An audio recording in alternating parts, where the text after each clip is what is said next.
24 expensive best dressed at SONA 2024, female celebrities and politicians. Isabel Daza. Dumating si Isabel sa red carpet, suot ang kanyang simpleng floral modern Filipiniana gown. Sinabi ng aktres na gusto niyang bigyan ang kanyang kasuotan ng fun and colorful vibes. Gawa ni Dennis Lustico ang kanyang gown na inilarawan ng designer bilang traditional with a twist. Heart Evangelista. Pristine white naman ang naging itsura ni Heart Evangelista. Suot ang gown ni Michael Leyva para sa red carpet ng SONA 2024. Ito ang kanyang unang paglabas sa SONA bilang unang ginang ng Senado. Ang sleek ensemble na ito ay matatawag na two-piece marvel. Ipinare sa isang streamlined column skirt, ang kanyang top ay isang iconic terno silhouette na nakaistilo bilang isang cinch drop waist blazer. Ang SONA look ni Heart ay tinernohan naman ng beige platform heels, minimal jewelry at soft makeup look ni Memay Francisco. Ang kanyang buhok ay relaxed waves na inayos ni Hil Sayo. Di nagtagal para sa SONA proper, nagpalit si Heart sa classic terno gown ni Michael Leyva na mayroong Sabrina neckline at cow-like drape across the bodice. Lucy Torres. Isang lavender sheer gown naman ang suot ni Ormoc Mayor Lucy Torres Gomez sa SONA ni PBBM ngayong taon at napili niya ang designer na si Lulu Tangan para rito. Ang long sleeve dress na ito ay pinakinang ng silver detailing at sinuotan ng belt sa baywang. Aiko Melendez. Si Quezon City 5th District Councilor Aiko Melendez naman ay nakitang suot ang isang black butterfly sleeves gown with white belt accent na gawa ni Marlon Tuazon. Tumulong sa styling si Abby Paulino, Martina Sabusap sa makeup, at ang kanyang classic neat hair with a bun ay inayos ni Eloisa. Lani Mercado.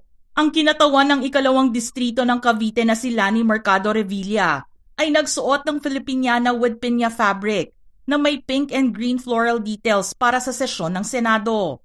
Nagpalit naman siya ng batik Filipiniana para sa red carpet proper ng SONA, na gawa naman ni Rajo Laurel. Jaja Padilla. Sa pagdalo ng celebrity at singer na si Jaja Padilla sa SONA ni PBBM ngayong taon, nakita siyang suot ang gown na design ni Jobs Estrella. Simple at classic white modern Filipiniana ang kanyang gown na may mahabang trail at flower accent sa baywang. Carla Estrada. Yellow modern Filipiniana gown with butterfly sleeves naman ang napili ni Carla na suotin sa SONA ngayong taon. Ang designer na si Jobs Estrella ang gumawa ng kanyang matingkad na gown na may ribbon accent sa baywang.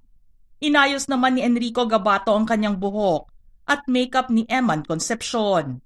Angel Revilla. Ang misis ni Cavite Congressman Jolo Revilla na si Angelica Alita Revilla ay suot ang pamaypay-inspired pleated modern Filipiniana gown in pink by Isle na tinulungang style ni Kat Sobrevega. Classic high ponytail naman ang ginawa ni Florence sa kanyang buhok at isang dewy makeup look ni Carissa Shelo Medved ang naging ayos niya sa araw ng SONA. Amy Marcos.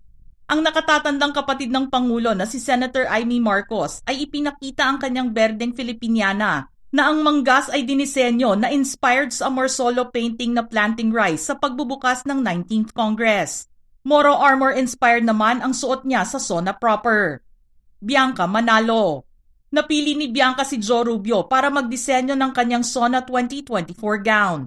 Inspired ng Filipino native flower na ilang-ilang ang suot ng aktres. Isa itong chartreuse silk terno na may butterfly sleeves embellished with fabric cutwork. Cynthia Villar. Simpleng orange terno naman ang napiling suotin ni Senator Cynthia Villar sa pagbubukas ng 19th Congress at sa SONA ni PBBM ngayong taon. Rhea Aquino. Suot ni Cebu 1st District Congresswoman Rhea Aquino ang kanyang modern Filipiniana with a twist in beige at intricate design na gawa ni Carrie Santiago. Inayos naman ni Arnold Echeverria Jr. at Jel Escargues ang kanyang makeup at tumulong si Vanessa East sa styling. Rachel Peters.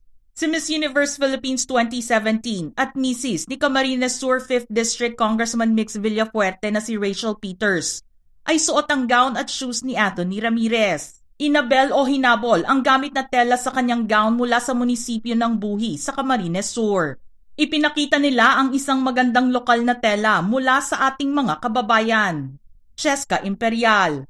Si Rahul Laurel naman ang suot ng golfer at misis ni Kamsur 1st District Congressman Hori Horibata na si Cheska Imperial sa pagdalo niya sa SONA 2024 ni PBBM. Isa itong custom hand-embellished terno and mustard yellow color. Tumulong sa kanyang look sina John Pagaduan para sa kanyang buhok at Kierlo Velasco sa makeup. Jocelyn Tulfo. Si ACT-CIS Party List Representative Jocelyn Tulfo naman ay pulang serpentina gown ang suot sa pagbubukas ng Senate session na may intricate hand-woven details na sumisimbolo sa tradisyonal na habi ng banig na gawa ni Michael Leyva. Para sa SONA proper, isang chrysalis terno na dinisenyo ni Rahul Laurel naman ang kanyang napili. Tinernohan niya ito ng large diamond earrings at serpentine necklace. Len Alonte. Si Binyan City Representative Len Alonte naman ay suot ang gown ni Michael Leyva. White gown ito na may butterfly sleeves na pinalamutian ng pearls na mag-aanyong parang mga bulaklak. Nilagyan din ito ng white chiffon trail. Ang isa pang gown ni Congresswoman Len ay isa ring classic white Filipiniana. Nancy Binay. Nakasuot si Senator Nancy Binay ng all pinya terno handloom na hinabi ng mga master artisan sa Aklan na disenyo ni Randy Ortiz. Sa kanilang paglalarawan sa kasuotan ng senadora, the bodice has delicate calado patterns, vintage beadwork, and intricate dove gray rose cut work. Skirt is adorned with motifs of palay, rendered in grain-shaped pearl beads and finished with a flourish of calado floral embroidery at the hemline. Ayon sa kanyang opisina, ito rin ay suporta para sa mga local growers at weavers. Emmy Aglipay Villar. Ang asawa ni Senator Mark Villar na si Department of Social Welfare and Development o DSWD Undersecretary Emeline Aglipay Villar naman ay nakitang nakasuot ng white and modern Filipiniana. Ang kanyang red carpet gown para sa Senate session ay isang 2017 design ng blue terno gawa ni Mark Baumgartner that she requested to be resurrected. Marian Gonzalez. Ang internet personality na si Marian Luis Aquino Gonzalez ay nagsuot ng custom hand smock pinya terno na may pleated chiffon bottom na gawa ni Vanya Romov para sa SONA ngayong taon. Ang kanyang look ay na-achieve sa tulong ng stylist na si Kat Sobrevega at makeup artist na si Joan Quizon. Attorney Margarita Gutierrez.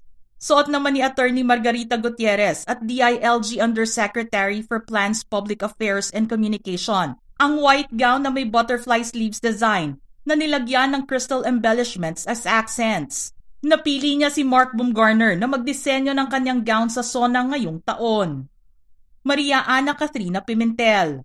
Ang misis naman ni Senator Coco Pimentel at Special Envoy of United Arab Emirates na si Katrina U. Pimentel ay suot ang sky blue Filipiniana na likha ni Michael Leyva sa SONA proper. Samantalang ang designer na si Jobs Estrella na draped Filipiniana naman ang suot niya sa pagbubukas ng Senate session. Milka Romero. Ang businesswoman, CEO at may-ari ng Capital One sa Premier Volleyball League at anak ni Congressman Mikey Romero ay suot ang white butterfly sleeves gown with embroidery na gawa ng kanyang malapit na kaibigang designer na si Andrea Tetangco. Honey Lacuna. Si Joe Rubio naman ang gumawa ng gown ng Manila Mayor para sa SONA ngayong taon.